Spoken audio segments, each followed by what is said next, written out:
See, I want to discuss. Okay, because discussion is not a debate. Discussion is not a fight. Discussion is something that we are putting forward our thoughts. Okay, so I have certain terms that I remember. What you call as archanai. I'm just writing down on. I'm writing down on a note pad that I don't forget.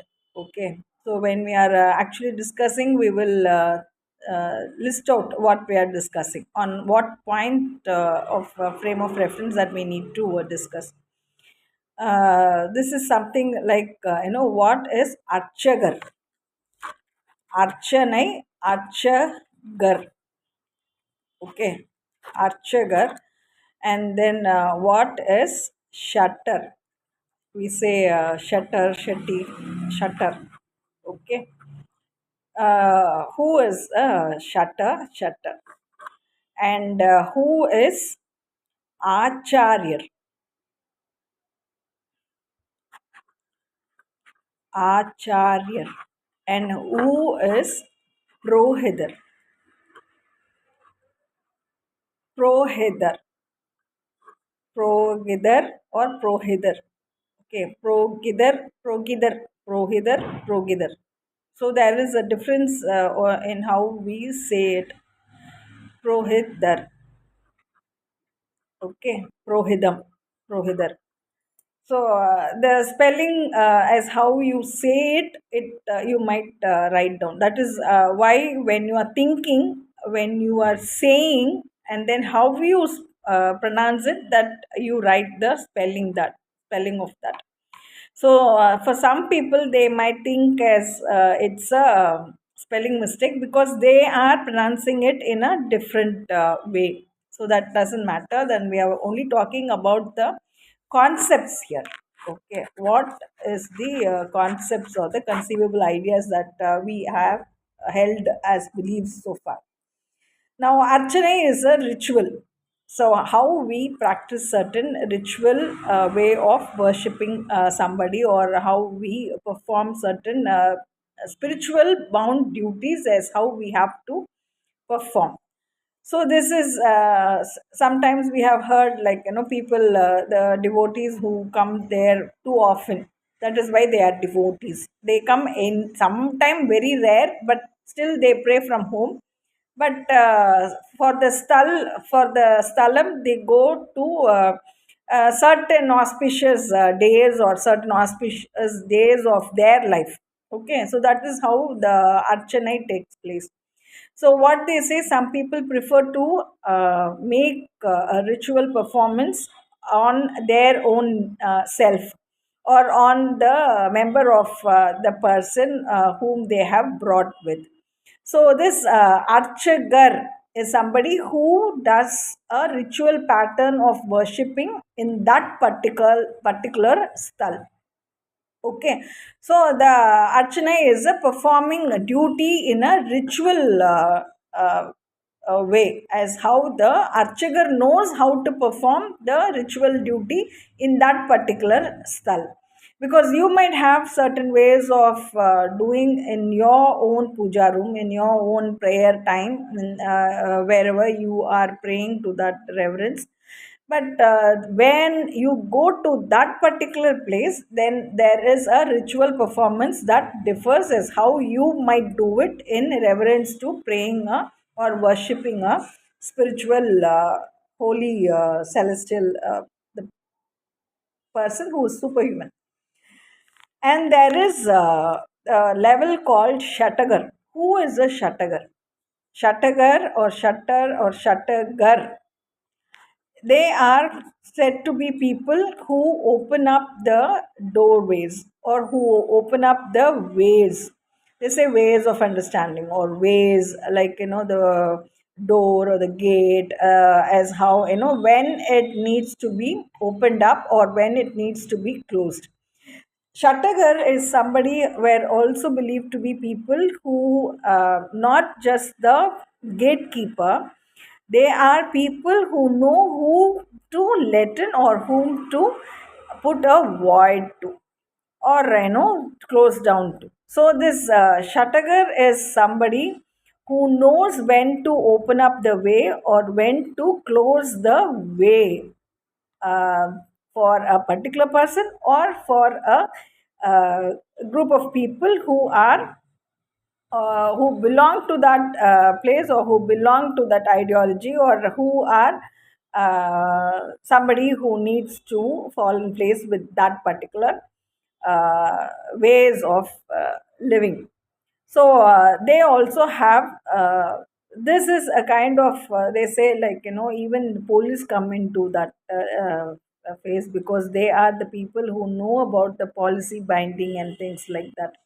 Some people, they do not accept that, because they say they are said to be Kaval, but still, when something is not Gandharva, they don't like this aspect of Gandharva, and the coming of togetherness, or they are always keen on knowing the fault of, or the error of, or the dangers of. So they might automatically look into the, not the goodness of what arrives first, but the bad evil that arrives first. So Shatagar is somebody who are like, not just the good ways of what is available, or what is in store, what has been stocked, or what has been treasured, or what has been, they have this way of identifying whether it is good or bad. So they always say the ways are there, yes, but you choose your way. There are a lot more ways. It is not something that all the ways are closed or anything, but you have to choose the way that you have to tread on. You have to move on. So that is the left with the person who decides which way to choose, which way to move on, which way to not to go. So it is not the preference laid by the Shatagar, who does something, who can close down or who can open up the ways to people. And there is Acharya. Acharya is what Acharya, Prabhu Acharya Kudmo Abdin. What is Acharyam? Acharyam, like, is the surprise. What is a surprise that you're looking for? There are so many expectations, there are so many promises to keep, there are so many miles to go on. Yes, but what is the surprise that you are expecting at every turn of the life? So this is the Acharyam that will tell you. See, we are very, we have come from very orthodox family. We have a very systematic way of doing certain things, and you don't actually come in tune with that, or you cannot expect us to, take you into our ideology. So these are things that we say. Why is this? Because we cannot be surprising you every time that you are expecting the kind of life that we are already into. So for that matter, that every person is Acharya, because everybody likes to be surprised, everybody likes to keep their promises, everybody has certain commitments to make, everybody has certain ways of living their life. So everybody is Acharya in that sense. Acharya is like, some people will know, like, we are very Acharya, we have only fish as our meal. In that sense, there might be some Acharya people who likes to eat goat, rabbit, hen. Not only this sheep or whatever, but they might stop having the other person who eats fish. They say we can have all the other things because we are relying on the land, but you are having something that you are the fish out of water, something that is the river you have caught from the rivers, or you have caught from the ocean, the seas or the bays across that, you thing that you like to have, but we may not be able to surprise you in that sense, because we don't have fish. So what is it that you have given up? You have given up something that you don't consume. You have given up something that you have saved it, that you don't even prefer to give others to have. So that is a way, like we say about acharya. And there is prohidam. What is prohidam? Somebody who gives information, or who teaches somebody who doesn't know something, somebody who gives the scriptures as how it is truthful, or how it is, sometimes why it is so dangerous to tread on, why you have to, keep wary of certain evil deeds and things like that. So prohidam is something, some people will say all the goodness of the scriptures. Some people will also warn you what will lead by the dangers that a scripture might put you into. So in that way, that is why the teacher, or the person who professes, or who let explain, somebody who could understand things better, or who would need to understand certain things better, that level of this is prohidam. Okay, prohit, or prohidam, that we say. And there are certain things that where you would want to know if what you're doing is right or wrong. Leaving all this, you have not done a ritualistic thing, you have not known when to open up or when to close down, you have not known how to be acharya things, that that whether your surprises can be fulfilled or not, your wishes can be fulfilled or not. That is something that what you can teach other people, what you can let know other people that you have done already. There is certain things that you still do not know whether you have exemplified in the duties that you have been called for. What could be that? See, this is something like what we say as what you have given up. It's not that I have given up on myself, but I have something that I have refused, I have avoided. Refute, you have refuted, refused, and yes, I have refuted something, I have avoided something. And is it what that you have given up? Anything that I have avoided, anything that I have refused, anything that I have refuted, or you say as withdrawn. Yes, yes, I have withdrawn. What have you made a promise that you have withdrawn? So they still want you to say what you have refused to accept or acknowledge, what you have avoided to say something on that. You can simply say no comments.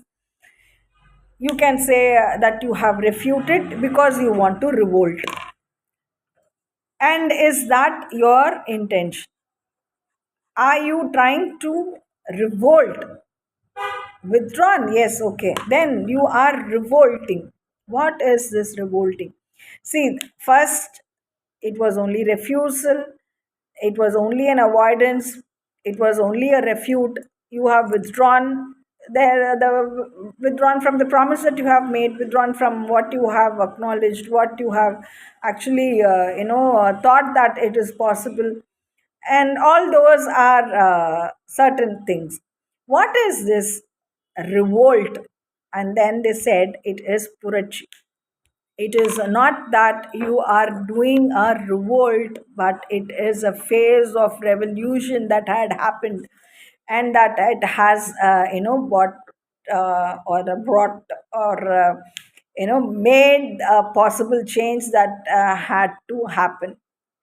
So these are ways of that you can actually, when you are called to do perform something, that what you have refused, what you have avoided, sometimes that has actually been a revolutionized thing that needs, maybe that change is required for a change of the times that is actually thought to happen. Yes, in that sense, that then you do accept from refusal, from avoidance, from withdrawal, from being having refuted, and then are you going for a period of that revolting, and there is something that is a comeback, and that's a revolution that has happened, and you know that what you have for fear that it might happen again, that it has happened, or for fear that you still want to avoid it and then you want to eliminate it. And certain things that you can afford to eliminate, certain things that you cannot afford to eliminate, and certain things that you cannot avoid. And that is when we say that we are putting a full stop to it, and no more of it. Yes, no more of it. Yes, no more of it. No more of it. Maybe when the time is brought to a certain time, and then when the phase is actually repeating itself. Yes, because this time I have understood, not just because of some unforeseen and some blind spots that had happened, but it's a process of an intentional certain being people, but that because you have come to know of the study that you have undergone, or because of the ages that you have thought about it and then lived it, and then you know that because of that it had happened. No, this has happened because when I pray or when I revere, I pray for the best ones in my life, and equally I would also oppose, and I would want to destroy, and I would kill, and I would I would definitely want to do something more of the harm that they have had it done to me.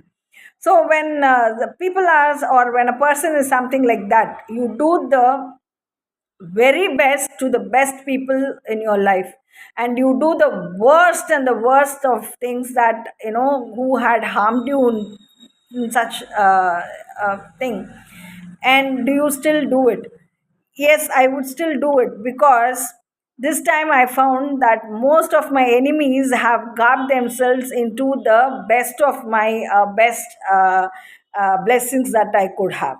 So how is it that you would point out that these are the ones that and it is not a JPC syndrome or something like that, but these are the people who had actually been your enemies, and who are continuingly trying to be your enemy, though they have been shuffled into the best of the best parts, and still you find that it is that they have made even the best to become the worst, or to the worst has not become the best. So this is an equation that we can never solve, and this is an equation that we can never we say that we are comfortable with taking it further. So are you better discussing about it, or are you better feeling that you can debate on it?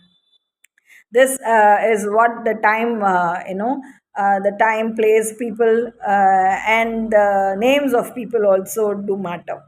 And then all the Chaksin will line up with the best of the names, and then it will call itself to be the best of the best credentials possible. It is also not possible, and it will have a very deepening, very worse, and very horrific effect on upon that it if even if you call it to be the future, something that might prevail. So we might actually destroy most of the good ones also, and the evil will, or the negative forces might throng to be the best of the best people.